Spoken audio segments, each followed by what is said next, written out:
5 रुपए में अपने घर बैठे अपने शरीर को स्वस्थ करें। एकदम पैर हल्के हो गए हैं और जो दर्द होती थी चलते समय अब बिल्कुल नहीं है। 5 मिनट ही करा हमने, लेकिन बहुत है, वेरी इफेक्टिव। 6 घंटे 8 घंटे सोने के बाद भी हाथ ही नहीं उठ रहा जी, उठने को मन नहीं कर रहा जी, चलने को मन नहीं कर रहा जी। मॉर्निंग स्टिफनेस जो रहती है उसको ठीक करे। 5 मिनट पेंसिल ऐसे रगड़कर। ये हमारे कंधे का जॉइंट है, ये एल्बो का जॉइंट है और ये हमारी रिस्ट का जॉइंट। बाइसेप्स और ट्राइसेप्स में पेन है, इन जॉइंट्स को इस मसल खाली बैठे चालू हो जाओ। हाँ शुरू हो जाओ। बॉडी हल्की हो गई है। अच्छा जी।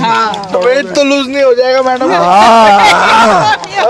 ये आपका कीबोर्ड है, यहाँ टाइप करोगे स्क्रीन पे टाइप हो जाए, तो अगर यहाँ करोगे तो अंदर ऑर्गन ठीक हो जाए। कंधे का दर्द ठीक हो गया मेरा, थोड़ा थोड़ा सा हुआ था आज, तो वो निकल गया। जो लस्सी रड़कते थे हाथ से, तो उनके हाथ के प्रेशर पॉइंट अपने आप दबते थे, तो इसलिए क्लास में ना आने का बहाना नहीं। पेंसिल रगड़ कर अपने स्टिफनेस को दूर करे, शरीर को हल्का बनाए। कंधा दर्द, कमर दर्द, घुटना दर्द, उसको ठीक करे। सिर्फ 5 रुपए की पेंसिल 5 मिनट रगड़ कर 5 तरह के लाभ इस प्रकार 5 तरीके से लिया जाए। हमारी स्पाइन को लेके चलते हैं, तो हम अपनी स्पाइन को ऊपरी हिस्से को, जिसको हम सर्वाइकल एरिया कहते हैं, इसको हम 4 पार्ट में बांटते हैं। पीठ करने की जरा, तो हमारी यहाँ से लेकर टेल बोन तक ये 26 वर्टिब्रा, 7 वर्टिब्रा आपकी गर्दन के अंदर होते हैं, एक के ऊपर एक रखे होते हैं। 12 आपके अपर बैक में होते हैं, यहाँ से यहाँ तक। 5 आपकी लोअर बैक में होते हैं, और एक जो ये पेल्विक एरिया है, इसकी पीछे वाली बोन सैक्रम बोलते हैं इसको, ये भी रीढ़ की हड्डी का पार्ट है। और इसके ठीक नीचे दोनों हिप्स के सेंटर में एनस के ऊपर, जिसको टेल बोन बोलते हैं, कॉक्सिक्स बोन,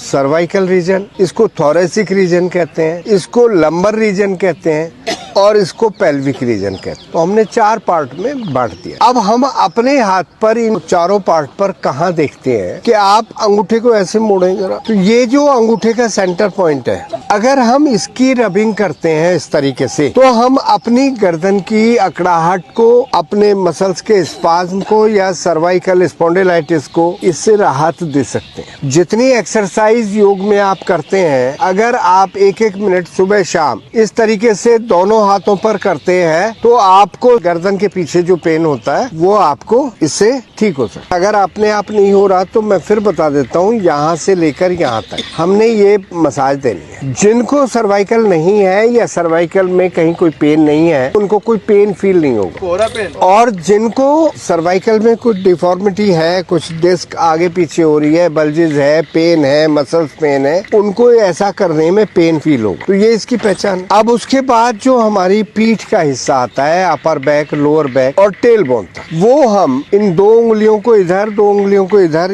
ये जो बीच में लाइन जा रही, ये आपकी रीढ़ की हड्डी को, अपर बैक को, लोअर बैक को ठीक कर सकता है। पीठ में दर्द हो तो यहाँ मसाज देंगे। जब ये मसाज देंगे तो आपको कुछ ही देर में अपनी पीठ में रिलैक्स फील होगा। सीधा खड़े होने में दिक्कत हो रही है तो आप इस तरह की मसाज घर पे बैठे बैठे कर सकते हैं। तो लेफ्ट हैंड में करेंगे तो लेफ्ट हैंड की साइड का, राइट हैंड में करेंगे तो राइट साइड का स्पाइन का, यानी कि एक स्पाइन है, उसकी राइट साइड और लेफ्ट साइड एज भी तो होंगे ना, नर्व तो दोनों साइड निकल रही है। क्लियर हो गया? कई लोगों को शोल्डर में पेन होता है, कंधे में दर्द है, फ्रोजन शोल्डर कह देते हैं। तो ये जो हमारी उंगली है, इसका लास्ट वाला ये हिस्सा, ये हमारी शोल्डर के लिए। अगर कंधे में दर्द है, ऐसे ऐसे, हाँ यस। हाथों में 4 उंगलियां होती, पहली उंगली और लास्ट वाली उंगली हम हाथों को ठीक करने में यूज कर सकते हैं। बीच की दोनों उंगली हम पैरों को ठीक करने में यूज कर सकते हैं। ये 2 हाथ हैं और ये 2 बीच के पैर। तो मान लिया किसी को एंकल में पेन है, बीच वाली उंगली के साइड में पहले जोड़ पर आप मसाज दें। पैर ऐसे ही तो होंगे ना,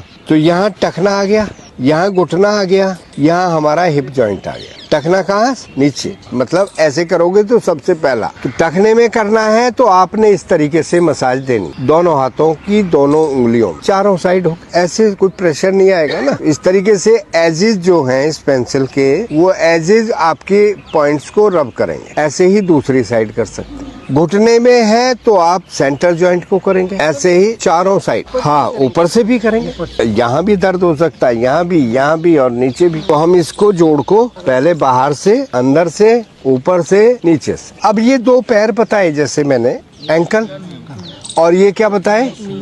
नी, और ये क्या बताए? Hip joint. अब आपके एंकल और नी के बीच में काफ है, नी और हिप जॉइंट के बीच में ये थाई है। तो आप यहाँ देखें, ये एंकल है, ये नी है, इसके बीच में अगर हम यहाँ मसाज देते हैं तो आप अपनी काफ को ठीक कर सकते हैं। तो ना केवल जॉइंट्स बल्कि मसल्स को भी एक्टिवेट कर सकते हैं। अब नी और हिप जॉइंट के बीच में क्या है? थाई। तो थाई के लिए आप यहाँ मसाज दें। और वैसे तो इस तरह के नेचुरोपैथी के टूल्स आते हैं, उसमें डॉट लगे होते हैं। आप नहीं तो पेंसिल से भी, पेंसिल भी पूरा होता है, तो आप इस तरीके से करते हैं। तो हम ये जो एरिया है हमारा, ये हाथ पैर बता दिए, ये पैर और ये हाथ, अब इसके ऊपर ये हिप बता दिए, इसके ऊपर जो चेस्ट के अंदर, एब्डोमेन के अंदर जो ऑर्गन है वो सब कहाँ? इस हथेली में। तो अगर हम हथेली को इस तरीके से मसाज करते हैं तो ये आपने पूरे एब्डोमेन और चेस्ट के एरिया को, अपने मसल्स को आप केवल पेंसिल के सहारे दिन में एक बार लस्सी बना लेनी है। हाँ, तो यानी कि आपने 1 मिनट रोज ये मसाज देनी है, एक एक पेंसिल बैग में रखनी है। तो एक पेंसिल ने आपकी पूरी बॉडी के प्रेशर पॉइंट बता दिए, आपने कहाँ क्या करना है। थोड़ा सा खड़े होकर चल के देखें। पेंसिल से मसाज करने के बाद उसका इफेक्ट क्या आता है? आपकी जो स्टिफनेस है बॉडी की, कंप्लीट बॉडी की, तो आपने लोअर बैक भी, अपर बैक भी, आपने शोल्डर भी, और आपने जो हथेलियों वाला ये किया था, इससे आपके ऑर्गन भी। तो अगर हमें कहीं भी अकड़ाहट है, हम सुबह सो के उठते हैं तो स्टिफ हुए मिलते हैं, तो केवल बिस्तर पर बैठे बैठे इस तरीके से पेंसिल से इलाज करें। तो फिर क्या करना होगा? हाँ,